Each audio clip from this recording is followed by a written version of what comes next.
You I are pick up. live. Okay, I'll say You are live. You are live. great. Hello and welcome everyone. Good afternoon. Welcome back to the Core Summit Intermediary Series. My name is Katie Johnson. I am the VP of Investor Relations at Core Inside, and I'm pleased to be your host for today's session. And at Core Inside, if you don't already know, our mission is to build the infrastructure for the private capital markets. We connect issuers, intermediaries, legal experts, technology providers, and market participants across the increasingly complex and fast changing ecosystem that is the private market. And today, one of the most important areas for intermediaries to understand is the distinction between Reg D Rule 506B and Rule 506C. While both exemptions are widely used to raise capital, the regulatory differences between them carry major implications for how offerings are marketed, how investors are qualified, and how compliance responsibilities are managed. And the SEC will slap fines on you if you are not doing it properly. So for intermediaries, this is not just a technical legal distinction. These are rules that directly affect solicitation practices, investor verification, broker dealer involvement, and overall risk exposure. That's why today's discussion is so timely. We're going to explore the practical regulatory differences and compliance implications of these two exemptions, the solicitation rules, and overall compliance pitfalls. We're very fortunate to have an outstanding group of experts joining us for this conversation. I'd like to introduce our speakers. We have Richard Johnson, the CEO of Texture Capital, a firm at the forefront of regulated digital securities and modern capital formation infrastructure. He's got a deep expertise in broker-dealer compliance and private offering distribution. We also have Douglas Rourke joining us. He is the president of Red Rock Securities Law and Red Rock Technologies. They provide clients with their securities focused firm and technology platform. We often refer to Red Rock as the quarterback, helping issuers range and coordinate all facets of the raise through advisory and consulting support. Also joining us is Marty Tate, the Chief Legal Counsel at Core, bringing more than 2 decades of experience in securities law, corporate finance, fintech, and digital assets. He's advised clients across private and public offerings, Jobs Act exemptions, SEC compliance, and fund formation. We're delighted to have you with us today. Great to be here, Katie. Thank you. Right. Well, let's get started. So, firstly, to frame the conversation, what do firms absolutely need to understand about the 506B and 506C, and what is the primary distinction between the two? And I'll punt it to you, Richard, and we'll start there. Okay, thank you very much. So 506C is a relatively new part of the securities law. Um, Basically, let's take a step back. So when the SEC is set up, the securities laws, they wanted to differentiate between accredited investors and non-accredited investors.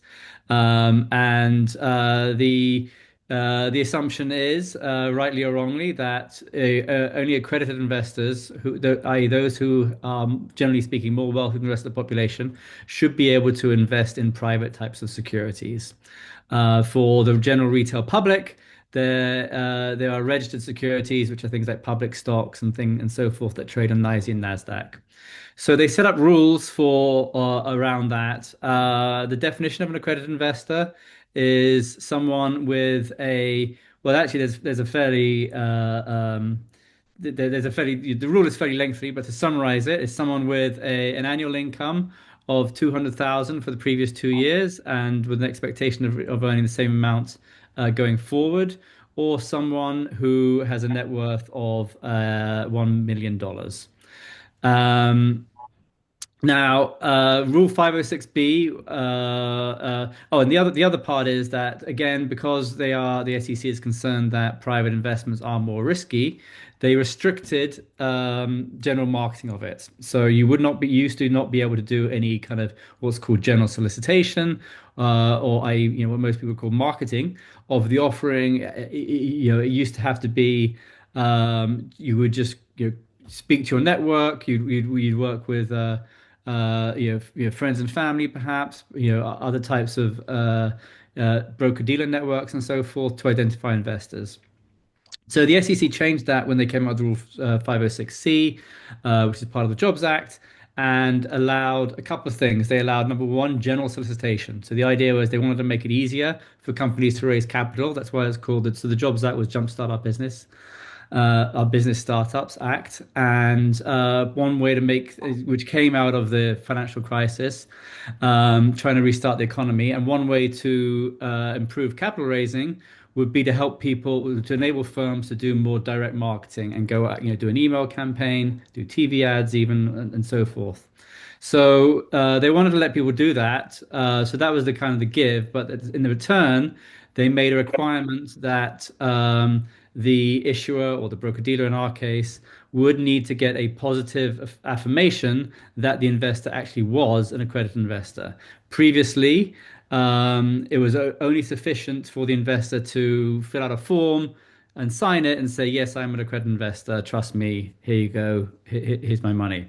So that was the change. And so the main difference between the two of them is that one, you can do general solicitation, you can do marketing, but you have to provide, but the investors have to provide proof that they're accredited investors.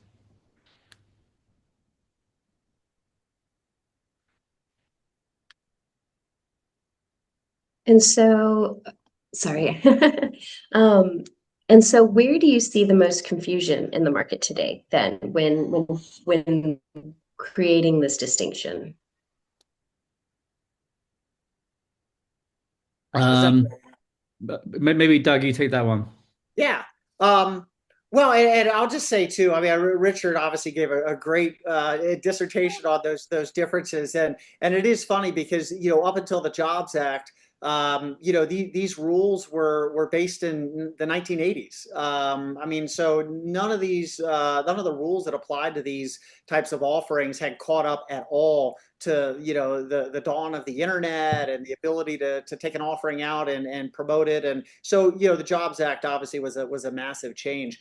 I think the key thing here is obviously that distinction on the general solicitation piece. And normally, if we're going to do a 506B for a client, it is a true friends and family type round, or what I would call a pre-syndicated round, where they've got substantive prior relationships. They're not engaging in any type of general solicitation. And I think that's where 506B works well. Where I think sometimes people, run into some confusion is maybe if they haven't gotten proper legal advice, they get a 506B in place, and then they think they're going to be able to go out and do mass emails or be out on their social media or what have you. So I think that's where just having good advisors on board, a good law firm on board to really provide that definitive distinction of here's what you could do under these programs. Because the B program still has a place as far as I'm concerned, but it is going to fill a more of a niche role, which is, like I said, more of a pre-syndicated deal where it's known relationship type investors coming in. Right. And so I guess for the investor requirement, the eligibility between the 506B and 506C, it really has to be, I guess, determined before you even choose what you're going after. Is that correct? I think it comes down to the needs of the issuer. I mean, again, if it's a friends Okay. and family round and maybe it's going to be 20 friends and family, there's going to be some non-accrediteds in there, but they're not going to generally solicit, then again, a 506B would work well because 506B does allow a certain number of non-accrediteds to be able to invest. Obviously, if the client's like, hey, I'm going to need to get into the public and get exposure for this, and maybe they're not interested in stepping up to something like a Reg A, then they're going to probably go 506C because it is going to give them the ability to go out and get exposure for the raise, albeit they're going to be raising money from what I'll call the accredited crowd. Right. And so what are some of those compliance risks then under 506B versus 506C? Is it just the type of investor that they are, or are there other compliance factors to consider? I mean, I would say, and Richard could add some color here because obviously that, compliance is their focus. But I mean, for us, I mean, my opinion would be two things. One, violating the general solicitation piece. That they just pushed the envelope too far. That in essence, it wasn't a friends, family, and colleagues round. That they actually did step into to engaging in something that would violate general solicitation. And then there are disclosure requirements if you are going to sell the non-accrediteds. And ultimately that, generally is going to follow what would be in a Reg A. If it's 20 million or less, you're generally going to follow the disclosure requirements of a tier one. So again, that's where just getting a good law firm on board, to make sure your legal work's been done properly, your private placement memorandum has been drafted properly. I mean, so for me, those would probably be the two. Richard may have a third or fourth just because of where they deal as far as the broker dealer side. Yeah. So we actually never participate in a 506B. Every Reg D we do is a 506C. And the reason for that is that as a broker dealer, we have additional compliance obligations, and we have to do KYC and accreditation checks anyway. If we're onboarding investors for a client. So I always say is like we've got to do it anyway. So you might as well do 506C.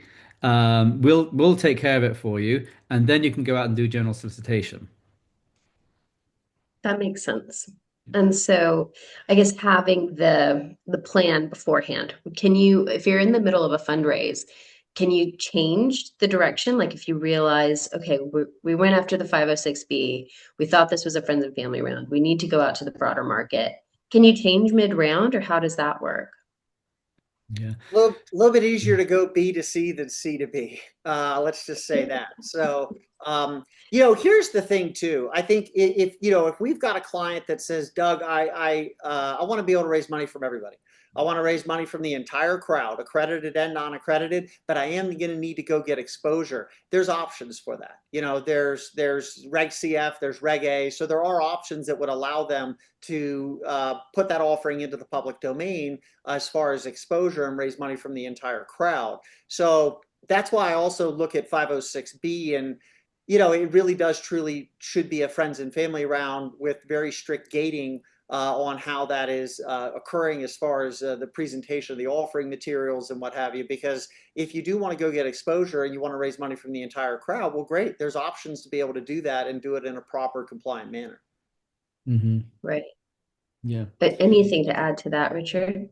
Yeah, I mean, it's funny because sometimes people call 506C crowdfunding. I really don't think of it that way, but in a sense, because of the general solicitation, you can go out to a wider audience and the crowd, but you've got to segment the crowd into just, the accredited investors there. We're touching a little bit on kind of combining it with a Reg C. And as Doug kind of pointed out, that does present challenges because and and we see issuers do that, but you have to be very careful the way you do that because there's an issuer is very limited in what they can say in a crowdfunding round. Everything in a specific regulation CF, all the communications have to go through the communication channel. Whereas in a Reg D, where they're targeting accredited investors, they can be having phone calls, direct, doing PowerPoint presentations one-on-one with the investor, which you can't really do in a Reg C. So if an issuer goes down that route, we tell them to make sure they're keeping very good records of which targets are considered Reg D and which are for the Reg C portal. Right. And so what are the responsibilities, I guess, then for the platforms versus the issuers? Like besides keeping track then of kind of who's in which bucket, what are some of the other requirements or things that they need to make sure that they're doing to keep the distinction and being and meeting all of their responsibilities and accountability that's required? Well, as an intermediary, we have to do full KYC and AML on all our customers. So we're collecting information like their address, their social security number, and so forth. We're running that against databases to make sure that they're not sanctioned in some way. We also have to do an affirmative check on their accreditation status. So I Right. mentioned the levers that mattered, the net worth or the income. So that's often gets kind of sensitive. A lot of people don't necessarily want to be, giving away that kind of personal information, their bank statements, their IRA or their 401k or whatever. Or they don't want to be doing, handing over their tax returns, which I completely understand. Sure. We obviously have, secure systems to store that data, and we have, in fact, a regulatory obligation to store that data. Um, but there is an alternative in that they can, if they're already giving that information to their CPA on an annual basis, their CPA can write a letter, or their lawyer Mm, can write a letter saying, yes, I can attest that, so and so is an accredited investor, and we will accept that. So yeah. that's often what we recommend if there's sensitivity around that. And so that's kind of what we're focused on. We've got to make sure we have all that information. And and y'all use the core inside infrastructure to manage this and handle the back end for you. Can you talk a little bit about how this enables KYC and kind of how does that fit into y'all's system and flow?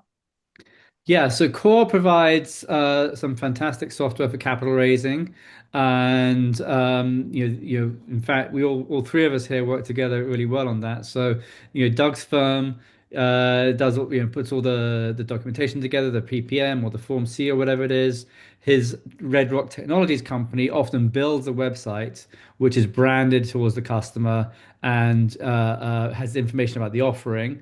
Core provides some technology on the back end that plugs into that, including an Invest Now button and an onboarding flow. So part of that onboarding flow is collecting the important information, and running it through the built-in KYC systems. And there's also an option for them to upload their documentation to prove their accreditation status. Texture works on the back end of that. We have a kind of a compliance dashboard where we're seeing everything that's coming in through the front door. We're taking a look at that. We're making sure everything checks out. And then if we need to ask for additional information, we can do that through the core platform. And then we're able to kind of approve and put those investors into the ready to close box.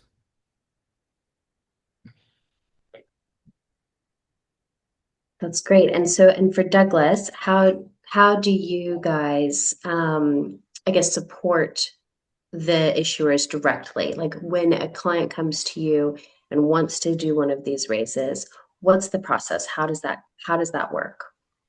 Yeah, absolutely. I mean, first and foremost, we're a law firm. And so our focus is representing them as a client in preparing the securities offering, setting terms of securities, drafting all the relevant offering documents, um, and then obviously coordinating with other vendors. And so, with three programs that we're typically working under, Reg D, Reg CF, and Reg A, there's normally going to be other vendors. So like we're regularly working with Core, regularly working with Texture, Escrow. A lot of times there's investor acquisition marketing firms on board we're coordinating with. But our primary role would be getting the legal work done for the raise, getting the offering documents drafted, SEC filing work in place.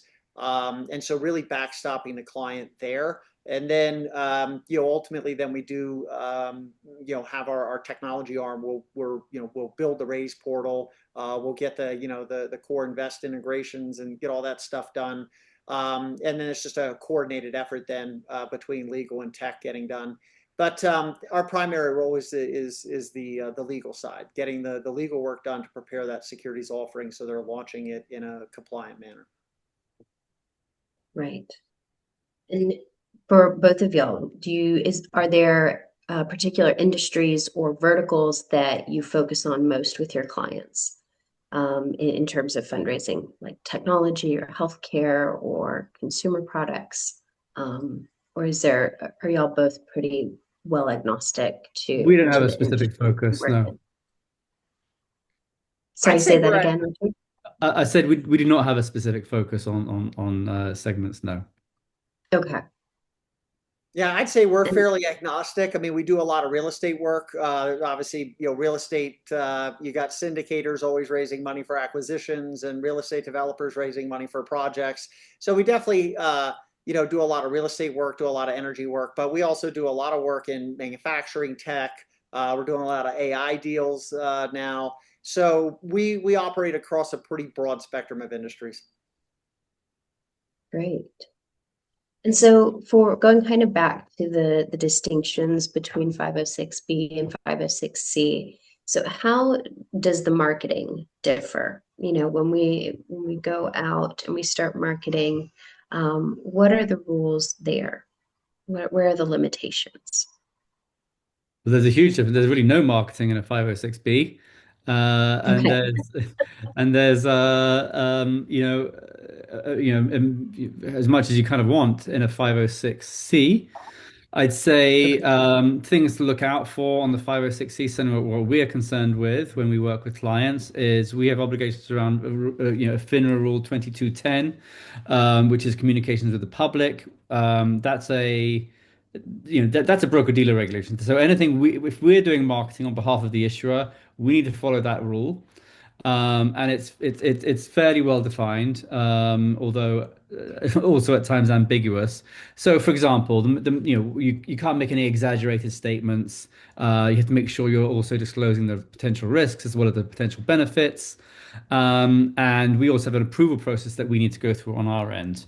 For an issuer, they can do their own communications on their own outside of the broker dealer that they're working with, and they're not subject to the FINRA rule. However, they could be, if they are making any kind of false claims or misleading claims, they could be, at risk of certain SEC action. So SEC would cover the issuers there.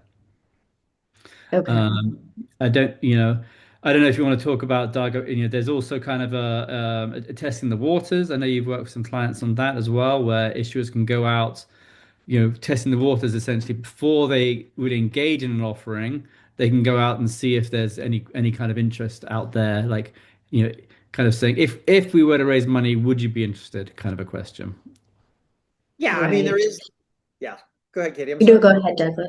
Well, Yeah, I go was ahead. just going to say, I mean, Richard kind of hit the nail on the head there, and there is the ability to test the waters in certain instances, but obviously that's got to be handled in a certain way. There's, you've got to be pretty specific about the language you're using. Yeah. It's got to be clear that this isn't there is no offer to purchase securities, that there is no, offering typically in place when you're testing the waters.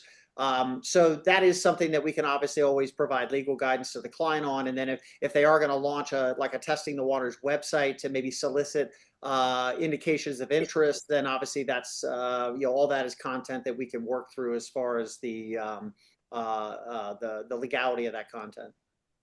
Right.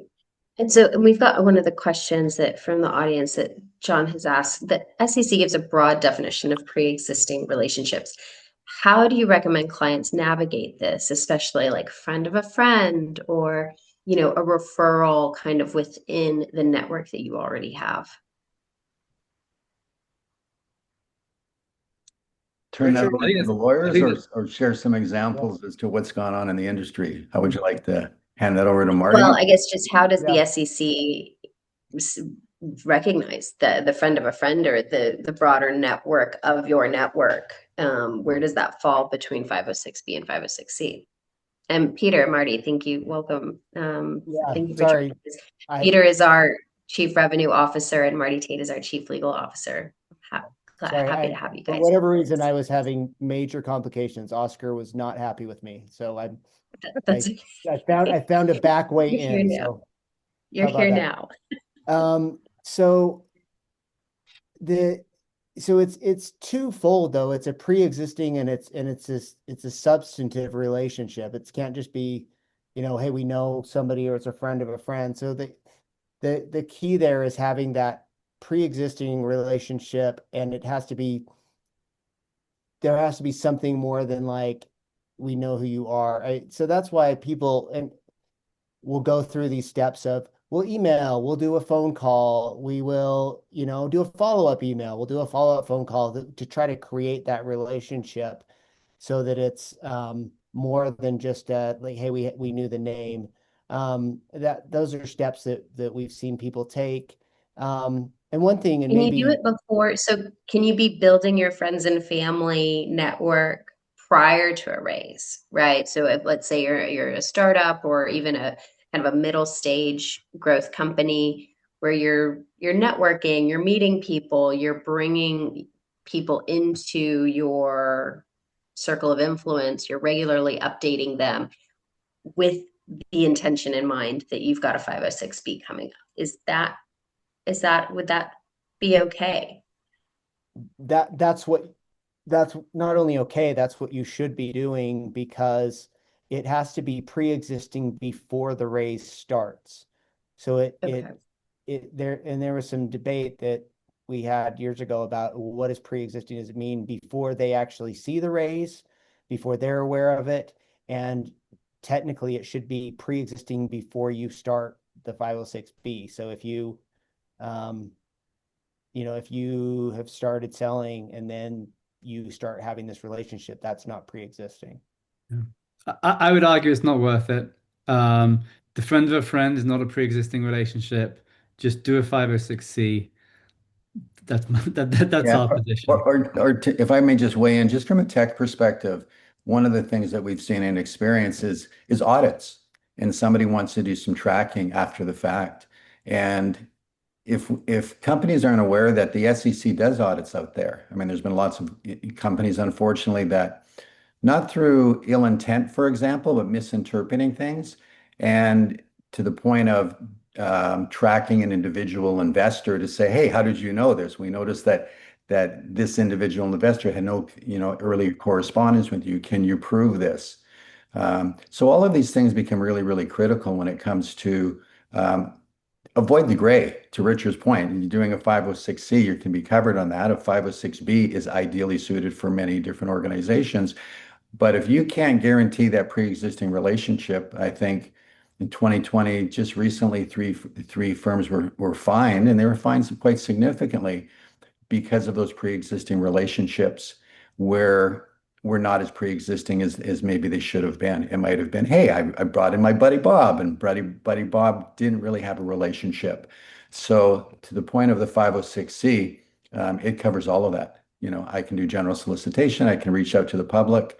The critical thing is to make sure that your intermediary partners, such as your brokers and your lawyers, et cetera, are all connected and or communicating. Right. Yeah, and And so, I think Peter oh, hit go the nail ahead. on the head with the gray area piece, because that's always what I look at, which is why put yourself into the gray area, or why put yourself into a position where you're going to leave it up to some regulator's judgment as to whether or not it was substantive, for example. Yeah. So, like what Richard said, I mean, a lot of times it's just not worth the risk unless it is truly just a definitive friends, family round with substantive, prior relationships that can absolutely be proven, where you just don't have that risk. But as I said earlier, a lot of times, unfortunately, companies get into these 506Bs. They don't syndicate what they thought they were going to get out of friends and family. And then they kind of start pushing the envelope a little bit as far as getting an exposure. And that's when they step into, at the very least, the gray area, or they step all the way over and they've run out of compliance as far as the rules go. Right. And so, well, I was going to ask, where do deals typically run into trouble under each of these exemptions? So it kind of sounds like it's where you hit these limits with the 506B and who's in that circle. Can you run two of these rounds concurrently, right? Or does that just not make sense at all? I don't Not think you can do a 506B and C at the same time, but you can do it. You can do a Reg D and a Reg A and a Reg CF. You can have integrated offerings, but there's certain other rules around that. And are there Yeah, advantages to layering your offerings like this, or is there really one exemption that just kind of is the best way to go, and you can, and just as an umbrella for everything?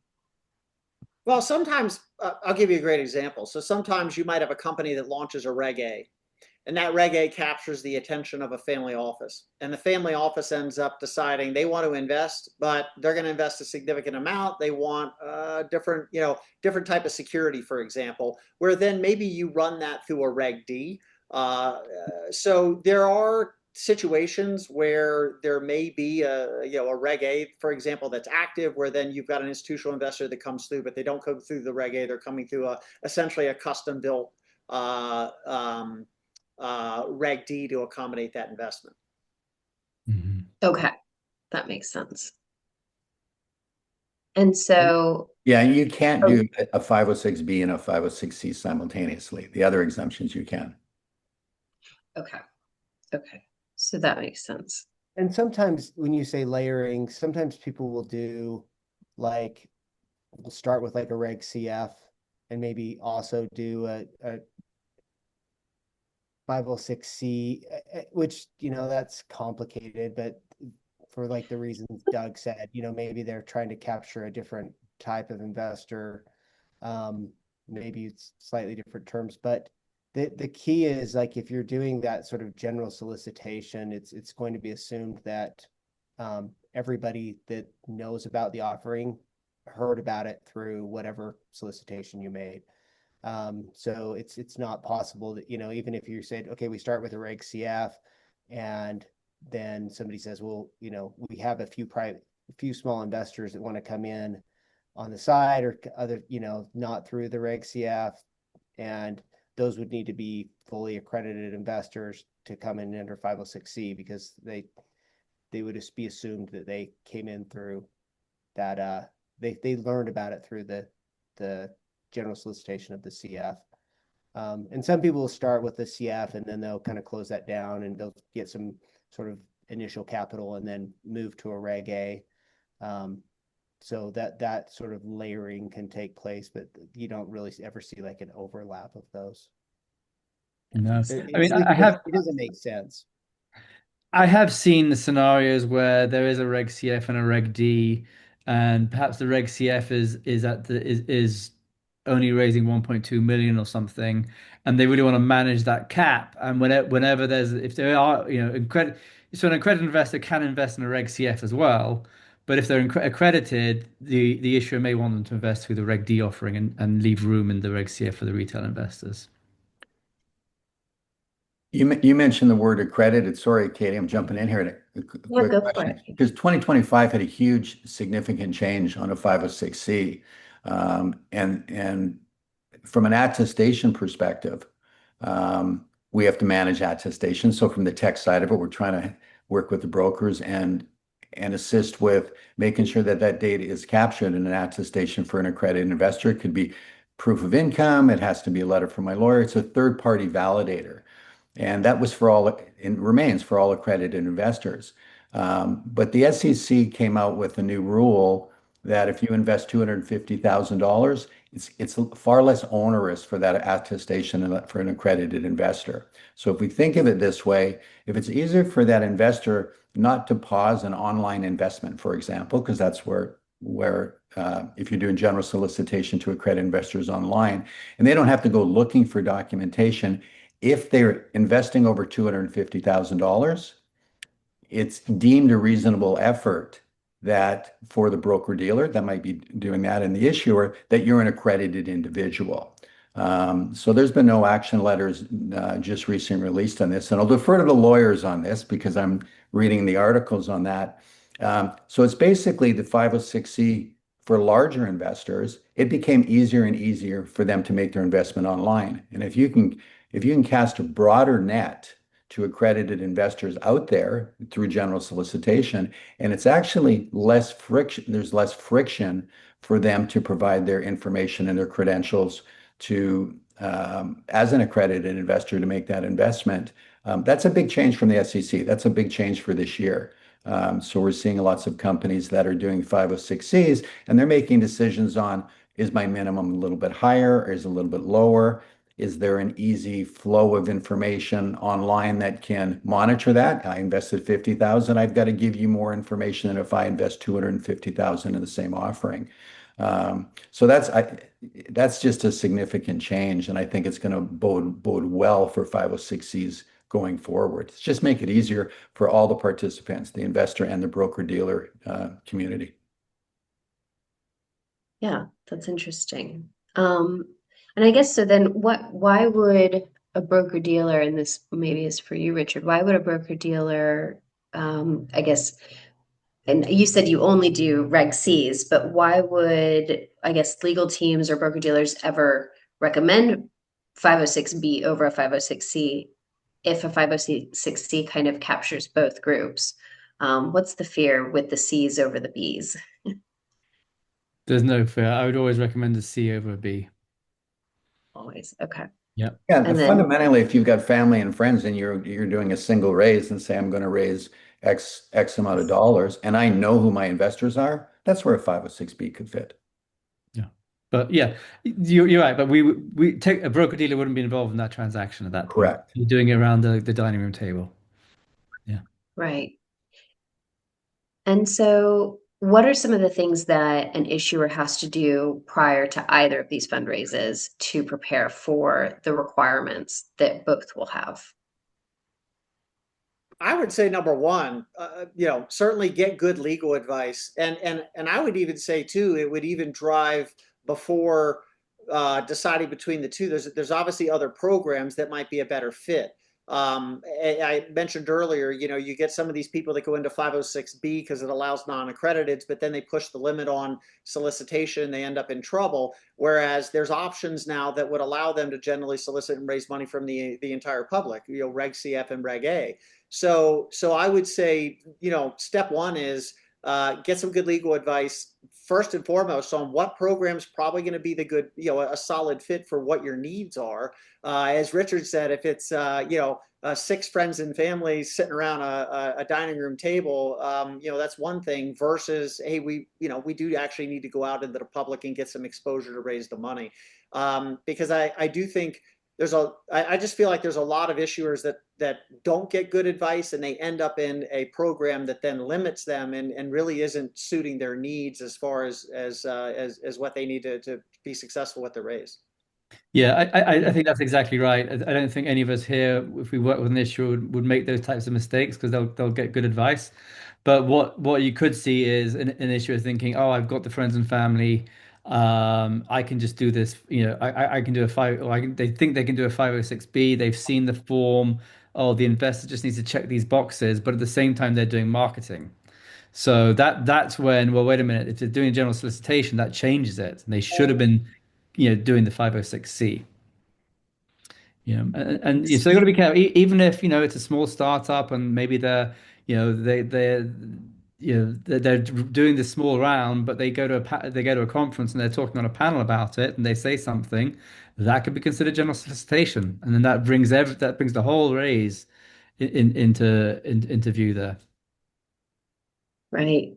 And so again, kind of before preparing for that raise and as an issuer coming to with, getting this legal advice and coming to a broker dealer, what I guess what things what are they going to need to provide in terms of information and requirements to fulfill um, to do a raise? Like a private placement memorandum. Is a private placement memorandum required? Is that something that they would have to provide you guys, or is that what you work on together? How does the private placement memorandum?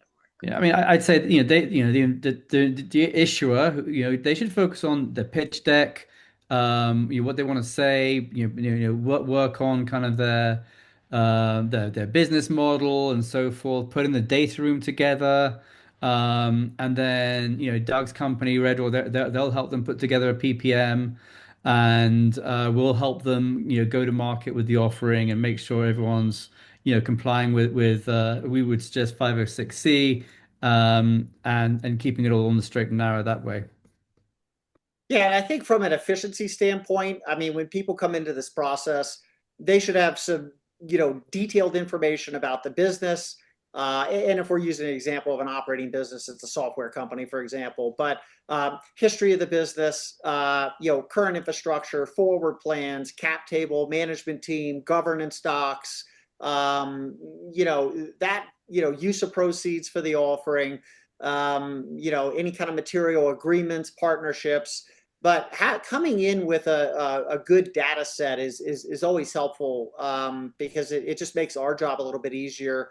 And obviously, sometimes that is part of our job is, we're going to need more detailed information on we got a related party transaction we need to disclose. We need more detailed information on that, for example. So that's certainly part of the back and forth between client and the firm as far as drafting up the appropriate offering circular materials or private placement memorandum. But if they can come in with some detailed information on the business and the related components of the business, that's always helpful as far as an efficiency standpoint.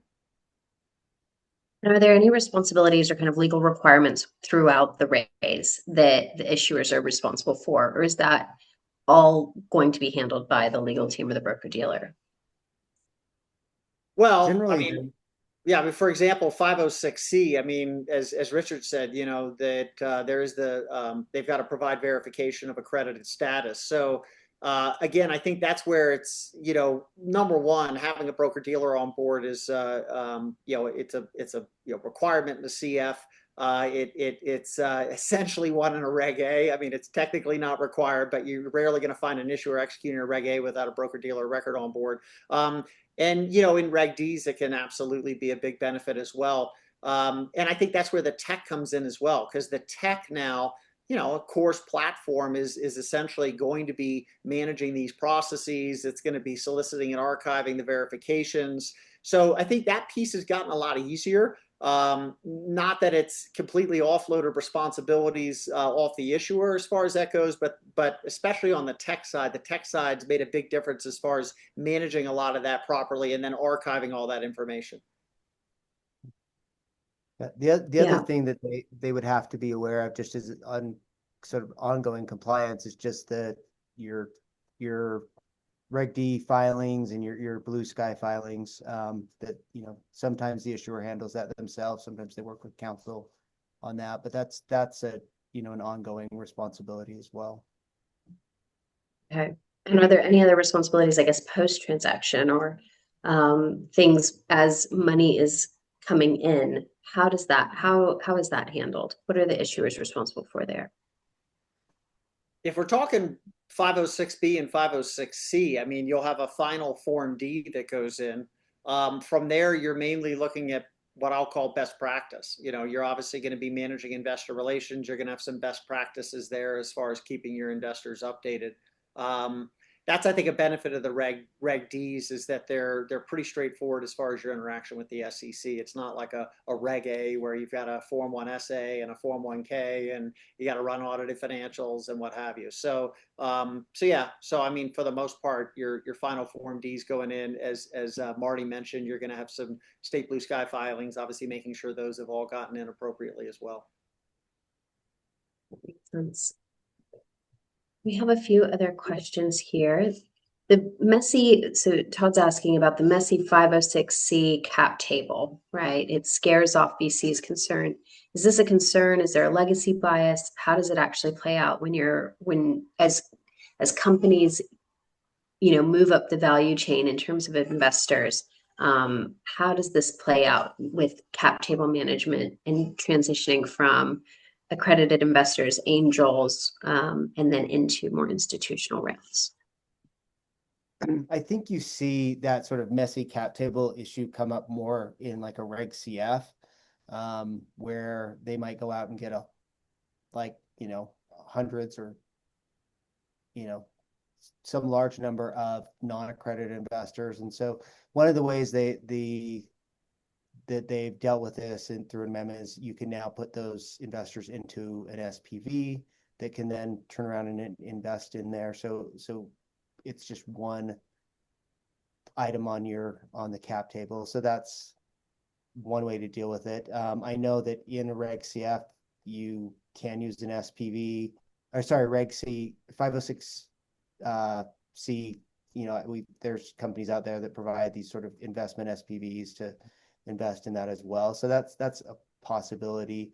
But I don't know. In my experience with the 506C, you're generally, you know, the checks are larger and the investor numbers are smaller, so you don't see that happen as much. I don't know, Doug, do you have any other thoughts on that? You know, it's funny, Marty. I have not fully bought into this. The VCs are, you'll find it unattractive that you got a cap table with some investors on it, and I've never seen it. Honestly, yeah, I've never seen that issue either. But yeah, I mean, it's out there, right? Well, and I think here's the thing. Ever since the Jobs Act, and I mean, you know, you're these VCs are going to, in private equity firms, they're going to expect that a lot of these companies have done, especially early rounds, using one of these programs. I mean, it's obviously an extremely viable way to go raise, especially early rounds of capital. There's a massive amount of capital raised under all three of these programs every year. So I just find it hard to believe VCs are going to look at a company that's got massive potential that they want to invest into, and because they did a Reg CF and they got maybe 70 investors in a seed round, that they're going to walk away. So I've never, number one, bought into that necessarily, that the VCs do look at it in that manner. The other little piece that I've kind of thought about, hey, look, these programs are competition for the VCs. Let's be honest. If I could go out and raise $15 million with a Reg D 506C and name my valuation and name my terms versus going to the VCs where it's, oh yeah, Doug, here's your 15 million. We want 63% of your company. We want 4 board seats. So I almost do kind of think that this is another viable alternative to raising money that would essentially compete with the VCs. So I don't know. I've kind of always had my personal opinion on that because I've heard that plenty of times before, but I've actually never really seen it in action. I go to conferences all the time. I talk to these guys that managing partners at these VCs, and I've never heard any of them really articulate that. One thing I think that and to that counterpoint is sometimes the VCs like to see that because it shows that traction, especially like if you've done a Reg CF and it's a consumer product or something. A lot of those people are investing because they believe in that product, and that, I think that shows this sort of momentum. So it can have the opposite effect. I think one issue is sort of the cap table management. I'm dealing with a client right now that has this, which they are an LLC. They went out and they did a Reg CF. They brought in several hundred investors. And now they're going through this process of doing like their K1s and they're doing distributions, and they've got a number of non-US investors. And they're like, by the time we pay the fees and we do all of this, it's not worth it. So they're trying to figure out a way to consolidate from that perspective. So it can create other issues, but like Doug said, the VC, being afraid of this is, like I said, I think that's been a worry that's been around for 10 years, and I've never seen it actually come to fruition. The only scenario I can think of that might give this some credence is that there is, if you're just doing a Reg D 506C and you're a private company, you have a limit of 2,000 investors under Section 12G of the Exchange Act. So potentially, if you're up to 1999 or 1990 investors on your cap table and you're doing another round, it could start creating some issues. But then, I mean, the lawyers can correct me if I'm wrong here. I think there would still be the kind of consolidation through an SPV option to solve that. Right. I guess at some point you would have, if the cap table got to be that big, you would have to have some sort of mechanism to consolidate or sell off, restructuring the cap table entirely. So, so that Section 12G is basically saying that the SEC has said that you can be a private company if you've got a small number of investors, and then that threshold was set at 2,000, and after 2,000 investors, you would need to register, i.e., do an IPO, which is quite a burden. And if you're not ready for it, you don't want that. You want to do that when you want to do that. You don't want to have that forced on you as an issuer. Right. Are there any other kind of limitations to scalability over time with these exemptions besides the cap table management?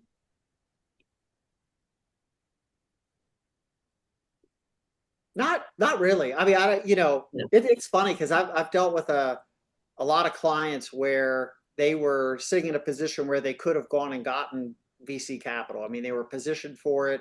And interestingly, we don't need the additional accoutrements that come with venture capital. Obviously, VC funding can bring some benefits. It can bring a knowledge base. It can bring connections. It can bring distribution channels. But there's a lot of companies out there where they don't need that. They really just need the money to scale. They've got the talent, they've got the connections, they got the distribution channels. So I think it is interesting sometimes to see that dynamic there where, yeah, we could go get venture capital, but we just need capital. We don't need all the other stuff that the VC brings. And by the way, you're going to pay for it if you're going to a VC. They're going to obviously take what they believe they're going to be able to secure. They're looking out for themselves as far as that goes. So yeah, it's you're seeing more and more companies understanding the viability now of these programs, and the Jobs Act was huge. I mean, a lot of us have been around, pre-Jobs Act, and there was a period there where the internet was there, social media is there, newswires are there. There's all these mechanisms that would allow a company to go get exposure for an investment opportunity, and obviously you couldn't touch it under the exempt programs. That they just weren't there. Again, they were stuck in 1980s rulemaking. So. And do you expect to see any other continuing regulatory changes? Has anything been kind of flat up, in the background around additional changes or to these exemptions? There was one change to the accredited investor definition a couple of years ago, I think, where they said, in addition to those criteria that I mentioned at the beginning of the call, $200,000 in income or $1 million in net worth, you could have a professional qualification, such as a FINRA Series 7 license. So then you don't that kind of satisfies a sophistication, if you will, criteria. So, there are plenty of, there could be a large number of very smart. I think a CPA is included as well, but you could be a very, intelligent financial analyst, for example, and understand the markets and understand the risks. But if you made less than $200,000, you wouldn't be able to invest in the market. So they changed that, and they included some of these standard qualifications. And I think there's been talk. I think some other countries have a test you could take. So as opposed to it being a net worth or an income test, it could just be like I said, a sophistication test. So there's been talk about that. I don't know if they're going to do anything there. And there's also been talk about actually raising the limit. So, these rules, I think, as we talked about on this panel here, came out in the 1980s. If you were to adjust it for inflation, the 200,000 and the $1 million would be much, much higher. I think the income threshold will go up to something like $500,000 or $600,000 in income. So that would obviously, yeah, exclude lots. So I think, the stats are maybe 8% of people qualify as accredited investors, and when the rule originally came out, it's more like 1 or 2%. I don't think that's going to happen though, because I think that would be, there's a bit of narrative that when you see companies staying private for longer, like SpaceX and so forth, and don't you don't want it to be seen as too much of a rich person's world where only the very wealthy are allowed to invest in these very, very attractive opportunities. So although that one's been talked about, I don't think that's going to happen.